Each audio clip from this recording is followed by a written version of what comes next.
Cámara respalda informe de Mixta sobre Consejo Fiscal. Diputados aprueban proyecto que establece obligatoriedad del kinder. Organizaciones ciudadanas manifiestan preocupación por consecuencias del ciberbullying. Comisión de Constitución pide al ministro de Justicia presentar disculpas formales. Comisión de Relaciones Exteriores analizó designación de agregados comerciales en el extranjero.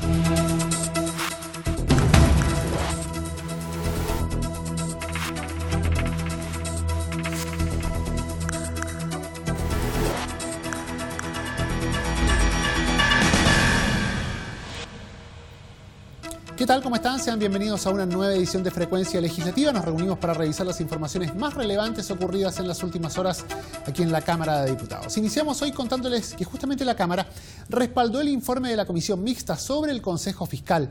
El proyecto de ley enviado a consideración del Senado antes de remitirse al Ejecutivo fue objeto de una diferencia entre ambas cámaras en torno a la sanción a aplicar para los consejeros relacionada con divulgación de información reservada. Por 121 votos a favor, 4 en contra y 7 abstenciones, la Sala de la Cámara de Diputados aprobó el informe de la Comisión Mixta que resolvió las diferencias con el Senado respecto de una norma contenida en el proyecto que institucionaliza y da autonomía al actual Consejo Fiscal Asesor. La sanción que se plantea aplicar a los consejeros que divulguen información reservada que no haya sido publicada por los canales definidos o que haya sido utilizada en beneficio propio o ajeno, fue detallada por el diputado José Miguel Ortiz. Aquí lo que salió, que hablaba la facultad para que se le sancionara en circunstancias muy especiales. Se clarificó eso, se clarificó que es de presidio menor, en el sentido cuando es extremo, y con una multa, que no es una multa alta. Lo que más se clarificó en la comisión mixta fue que podrían tener información privilegiada y hacer uso de esa información. Si se llega a eso, naturalmente que tendrían una sanción y que es una multa. El Consejo Fiscal nació como un ente asesor del gobierno en abril de 2003, vía decreto. Ahora, por medio de esta ley, la entidad se institucionaliza al tiempo que asume nuevas atribuciones para mejorar su perfil asesor técnico en el manejo responsable de la política fiscal, función que explicó el diputado Guillermo Ramírez, junto con destacar algunos de los perfeccionamientos efectuados a la propuesta original. Vamos a tener a un grupo de personas que van a ser los acusetes. Y si el gobierno está manejando mal la política fiscal, la billetera del Estado, la plata del Estado, entonces este consejo va a decir: se están haciendo mal las cosas y eso puede perjudicarnos en los números de riesgo en el exterior, las tasas de interés, la inflación, lo que sea. Y por lo tanto, es muy importante legislar bien. El proyecto que mandó el gobierno fue un buen proyecto, pero aquí se perfeccionó mucho. Por ejemplo, nosotros fortalecimos la autonomía de este Consejo Fiscal. Antes era un poquito dependiente del gobierno, entonces eso era raro. Va a fiscalizar al gobierno, pero depende del gobierno. Entonces aquí le dimos mucha autonomía.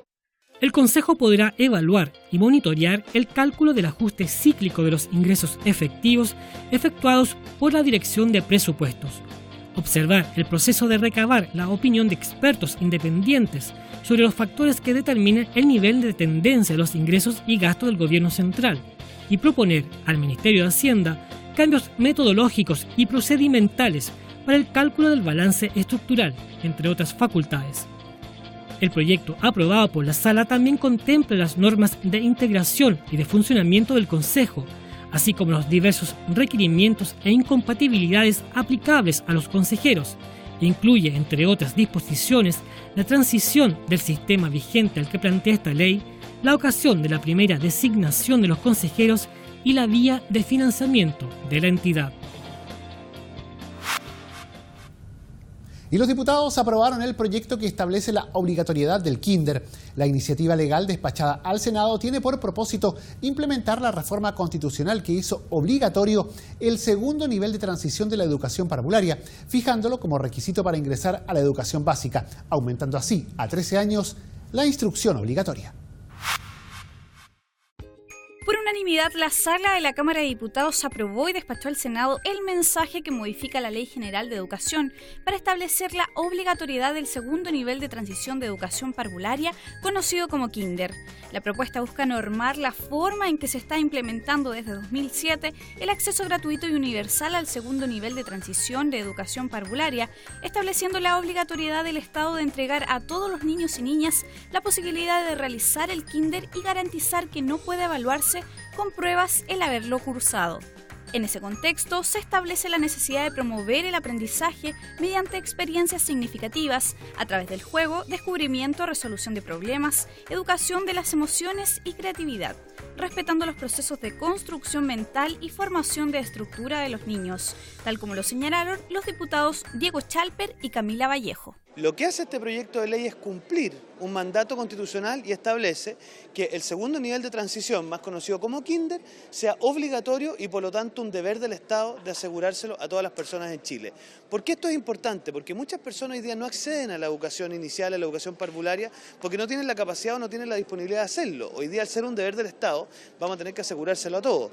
Está archi demostrado en el mundo que entre los 0 y los 6 años se juega el 90% de la batalla de la educación. Un niño que no es estimulado tempranamente, que no tiene los recursos pedagógicos a esa altura de la vida, la verdad es que es muy difícil que después alcance los niveles de educación que nosotros esperaríamos. Por lo tanto, para nosotros como país, esto es una responsabilidad tremendamente prioritaria, es un tema de Estado en el cual estamos todos de acuerdo y queremos en definitiva fortalecerla, no por una cuestión ideológica, sino que por una cuestión de fondo, que es que los niños de Chile merecen una educación temprana y merecen una estimulación pedagógica desde sus primeros años. Lo que tiene que hacer el Estado, y esto no es responsabilidad de los papás y la mamá, sino que es del Estado, es asegurar esa buena educación. Es decir, una buena infraestructura, porque los niños y las niñas no pueden estar asignados en una sala de clase. Eso afecta más su salud, por los contagios, enfermedades, resfrío, virus, pero además de buena preparación para las educadoras, para las técnicos y buenas condiciones laborales también para ellas. Y un proceso educativo que no esté basado solo en escolarizar, que es básicamente esta idea de escolarizar, meterle a la fuerza contenidos para que entre a primero básico sabiendo leer y escribir, exagero, sino que tengan otro tipo de habilidades, más juego, más parvularizar esos primeros niveles. Entonces, esa es la discusión, creo yo, que está pendiente. Esto es un paso, pero lo que viene ahora, vamos a asegurar las condiciones de infraestructura, financiamiento, preparación y buena calidad para que el niño realmente dé un salto en su desarrollo. El proyecto además señala que la certificación de las calificaciones anuales de cada alumno se limitará a dejar constancia del hecho de haberse cursado tal nivel. Se calcula que son cerca de 6.000 niños y niñas quienes ingresarían a este nivel de educación anualmente, lo que representa un costo cercano a los 140.000 pesos mensuales por cada uno, por concepto de subvenciones y alimentación escolar. La presidenta de la Cámara de Diputados, Maya Fernández, y el ministro secretario general de la Presidencia, Gonzalo Blumel, firmaron un convenio para el intercambio de documentación electrónica entre ambas instituciones. La iniciativa se da en un contexto internacional en el que los aspectos digitales son parte fundamental de la modernización del Estado. Chile es líder en la materia en Sudamérica y diversas instituciones públicas han dado pasos enormes en ese aspecto. La corporación hace tiempo se sumó a la era digital. No solo es una de las entidades más transparentes del continente, sino también una de las más modernas en cuanto a lo que es el uso de tecnologías y digitalización. Además, cuenta con una serie de iniciativas internas que han posibilitado una reducción importante del uso del papel, lo que ha permitido sumarse a la sostenibilidad del planeta.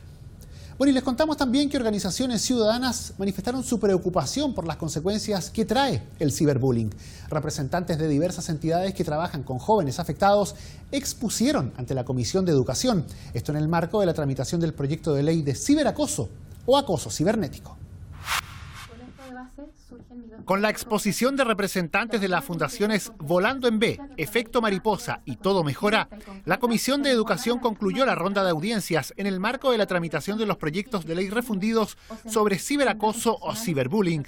En la oportunidad, se planteó la necesidad de acelerar el trámite parlamentario, dada la rápida evolución de las plataformas digitales y la facilidad de acceso a ellas que hoy tienen niñas, niños y adolescentes.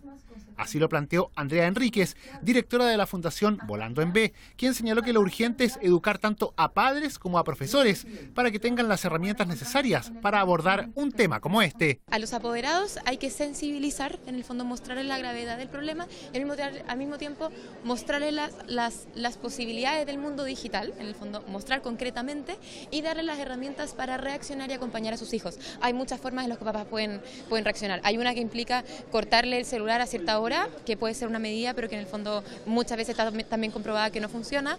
Hay otras medidas que tienen que ver con conversar sobre lo que están viviendo en el mundo digital y enseñar valores por medio de la conversación. En el fondo hay distintas maneras y a los papás hay que darles esas herramientas concretas de cómo ser mentores digitales de sus hijos. A los docentes, en el fondo, súper concreto, qué hacer cuando reciben un caso, cómo registrar la información de ese caso, cómo tratar de contener a la víctima y cómo reaccionar con el agresor. En esa línea, el diputado Hugo Rey destacó la importancia de la formación de los menores desde la primera infancia, vale decir, desde que ingresan al mundo digital. Es un tema cultural que hay que abordar desde la primera infancia y por supuesto esto implica cambios en la metodología de trabajo con los jóvenes con la primera infancia, con los papás, con los jóvenes, capacitaciones, es decir, acá hay un trabajo arduo, hay que cambiar la forma como estamos enfrentando esto y obviamente la responsabilidad del Estado en fomentar y dar los espacios para que esto se produzca es fundamental. La ley no lo es todo y estas organizaciones que hoy día han estado con nosotros compartiendo su experiencia, creo que también son parte de la red fundamental para poder atacar este grave flagelo que es el ciberbullying. En tanto, la diputada Camila Vallejo señaló que resulta importante abordar esta problemática desde una perspectiva integral, ya que una ley por sí sola no resultará suficiente. No se puede resolver solo con una ley de definición clara de lo que implica el ciberacoso, que no es lo mismo que el bullying, sino que también de recursos asociados, capacitación en las escuelas de pedagogía, los profesores, apoyo a las escuelas municipales, subvencionadas, incluso las privadas, para capacitaciones permanentes, año a año, de actualización, un involucramiento de los apoderados, obviamente, y una cultura del respeto. Esto es leyes, recursos y cambio cultural en nuestra sociedad. Todo tiene que ir de la mano y tenemos que hacerlo pronto. En otro tema, la Comisión de Educación continuó con la votación del proyecto que aprueba el Estatuto de los Profesionales de la Educación en diversas materias de índole laboral, el que esperan despachar próximamente. Y molestia generó en los integrantes de la Comisión de Constitución de la Cámara, presidida por el diputado Hugo Gutiérrez, los dichos del ministro de Justicia, Hernán Larraín, sobre la demora en la tramitación de la reforma notarial, acusando un lobby feroz. Ante ello, citaron al ministro de las Express, Gonzalo Blumel, para que aclarase las prioridades del gobierno en materia legislativa y solicitaron disculpas formales de parte del titular de Justicia.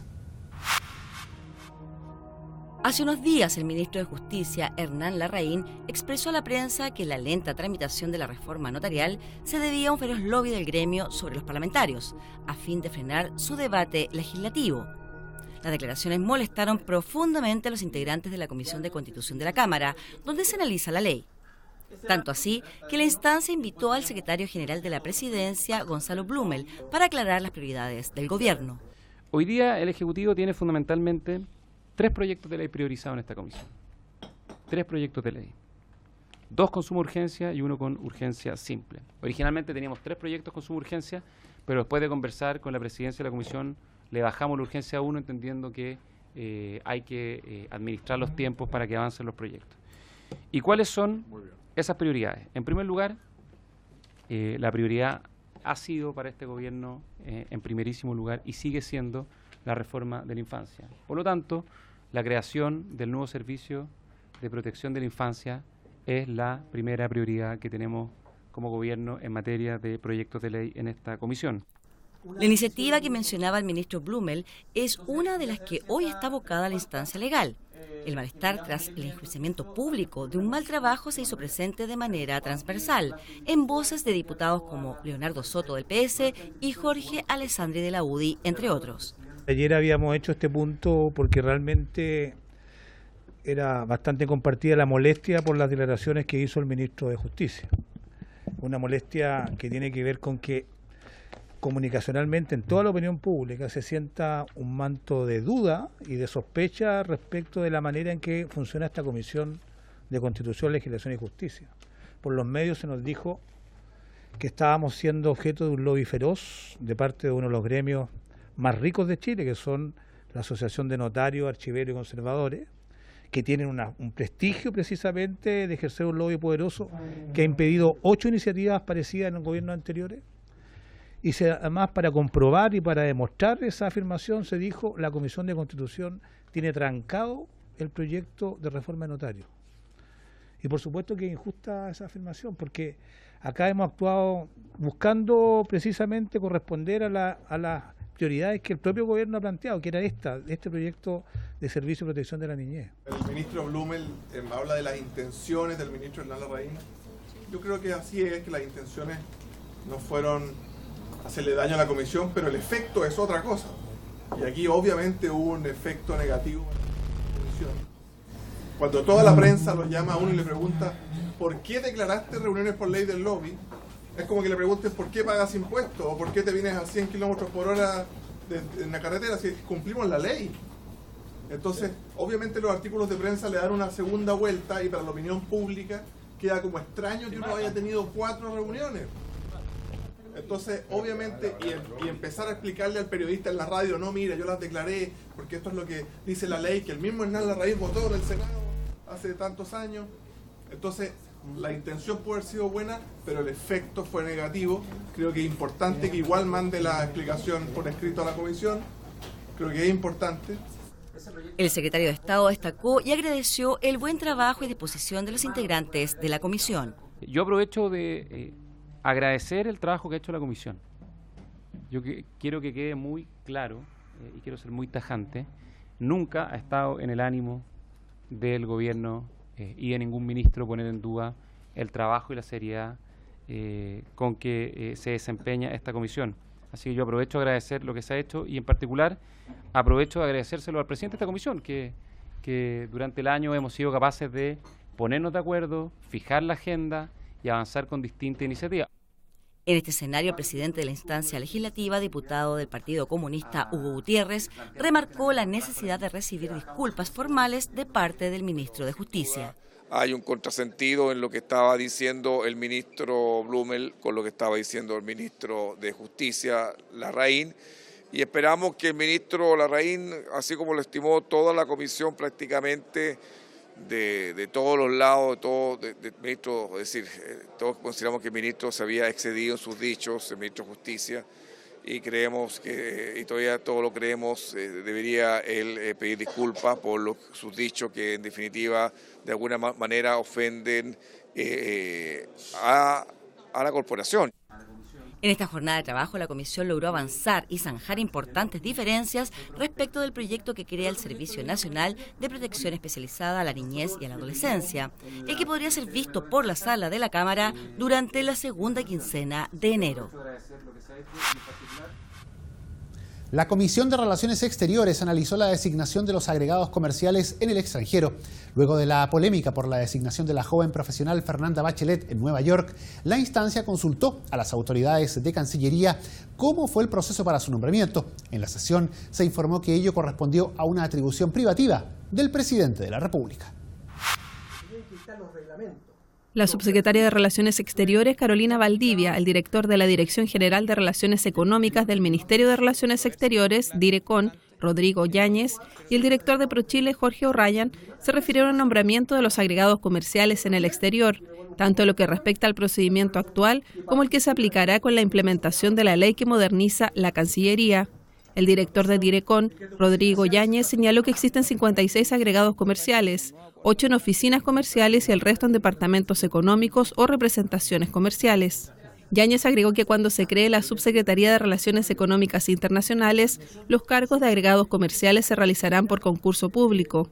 Por lo tanto, se debe compatibilizar este tema con las atribuciones privativas que posee el presidente en ciertos nombramientos, en cuanto a la evaluación de los candidatos. La mezcla de atribuciones privativas de autoridades del gobierno tiene que ser compatibilizada también con la ponderación de estándares adecuados y de perfiles adecuados, que son los que está trabajando ProChile a propósito de los perfiles de los candidatos, también las evaluaciones de esos candidatos, que es igual y pareja para todos. Los requisitos en la ley hoy día son básicos y por lo tanto estamos avanzando hacia un momento en el que no solamente los agregados comerciales, sino que también otras destinaciones que tienen que ver con aspectos internacionales tengan también la posibilidad de ser concursadas, y estamos trabajando en esa línea, siempre en el espacio de modernización de la ley. El director de ProChile, Jorge O'Ryan, destacó la experiencia que poseen los agregados comerciales e indicó que existe cierto número que es nombrado exclusivamente por el jefe de Estado, precisando que la actual administración ha nombrado 11 agregados, 5 de los cuales han sido por decisión presidencial. El diputado PS Jaime Naranjo planteó que el único responsable del nombramiento de Fernanda Bachelet como agregada en Nueva York fue el presidente Piñera, al no considerar una persona con experiencia. Los funcionarios de carrera de la Cancillería, por eso que están molestos, y así lo han hecho ver a través de declaraciones, en el sentido de que aquí no hubo ningún concurso público, de ninguna naturaleza, porque digámoslo de otra manera, el ministro de Hacienda en el día de ayer dijo que aquí había habido un concurso y que se habían recibido muchos currículos. No es verdad, no es efectivo. Es decir, el ministro de Hacienda faltó a la verdad. Aquí no hubo un concurso, aquí quien nominó a la señora Fernanda Bachelet, o a la señorita, en este caso, fue el presidente de la República, dentro de sus facultades privativas. El presidente de la instancia, diputado de Revolución Democrática, Pablo Vidal, dijo que ProChile dio a conocer otros nombramientos de agregados comerciales que sí poseen mayor preparación. Es cierto que el presidente actuó dentro de sus atribuciones. Acá no hay ninguna regla que haya sido pasada a llevar, más bien es una atribución privativa del presidente de la República la designación de los agregados comerciales. Lo que demuestra en la práctica y en concreto es que el presidente Sebastián Piñera decidió nominar a Fernanda Bachelet Coto como agregada comercial de Chile en Nueva York. Eso era parte de sus atribuciones, pero parte de la conversación que tuvimos hoy día es la responsabilidad que este cargo implica. Y eso, demostrado en algunos currículums que nos leyó el señor Jorge O'Ryan, el director de ProChile, estamos hablando de personas que tienen en algunos casos décadas de experiencia en relaciones internacionales, en comercio exterior, personas que se han especializado en esta materia, algunos que ya habían desempeñado funciones diplomáticas con anterioridad, y eso contrasta de manera totalmente clara con el currículum de Fernanda Bachelet. En tanto, el diputado UDI, Cristian Moreira, expresó que el caso de Bachelet dejó como aprendizaje que la modernización de la Cancillería es necesaria, ya que fijará mayores requisitos para los cargos de agregados comerciales. Lo importante de esto es que ahora se quiere reglamentar, se quiere pedir mayores requisitos, que haya una postulación como corresponde y que no sea elegido en forma arbitraria una persona que puede ser de alguna manera sin los requisitos, ¿no es cierto?, la formación y sobre todo la experiencia, sobre todo lo que es en el campo comercial. Cabe recordar que la joven ingeniera comercial Fernanda Bachelet renunció a su cargo tras la polémica generada por su falta de experiencia laboral y su alto sueldo, inicialmente de 10 millones de pesos y luego rebajado a 7,5 millones. Y este miércoles se constituyó la comisión investigadora de la Cámara que tendrá como misión indagar sobre el actuar del Ministerio del Interior y Seguridad Pública, la Policía de Investigaciones y Carabineros de Chile en relación con los hechos que concluyeron con la muerte del comunero mapuche Camilo Catrillanca. La instancia sesionará los días lunes en Santiago entre las 15 y 17 horas y analizará todo lo relativo a la forma en cómo el Ministerio del Interior y Carabineros están enfrentando la situación del conflicto entre el Estado de Chile y el pueblo mapuche, determinando las responsabilidades políticas que correspondan. Asimismo, la instancia presidida por el diputado Ricardo Celis buscará conocer sobre el proceso de formación institucional de los efectivos de Carabineros en cuanto a la enseñanza o adoctrinamiento respecto del conflicto entre el Estado y el pueblo mapuche, así como indagar también respecto de los recursos financieros, tecnológicos y humanos destinados a las operaciones del denominado Comando Jungla en la región de la Araucanía. Revisemos a continuación lo que señaló el presidente de la instancia. Dar las plenas garantías a todos los diputados y a todos los sectores de Chile Vamos y por cierto también de la oposición en que se va a proceder con un proceso como comisión investigativa con el mandato, con la máxima transparencia y con la máxima equilibrio y justicia para que todos sean escuchados y nos formemos un juicio real sobre los hechos que ocurrieron en noviembre con la muerte de Camilo Catrillanca y todo el entorno político y el entorno que lo acompañó. Y de esta forma nosotros llegamos al final de la presente edición de Frecuencia Legislativa. Agradecemos su compañía y les recordamos que estas informaciones están disponibles para descarga en nuestra multiplataforma en el www.cámara.cl. Muchas gracias por su sintonía. Siga junto a Cámara de Diputados Televisión.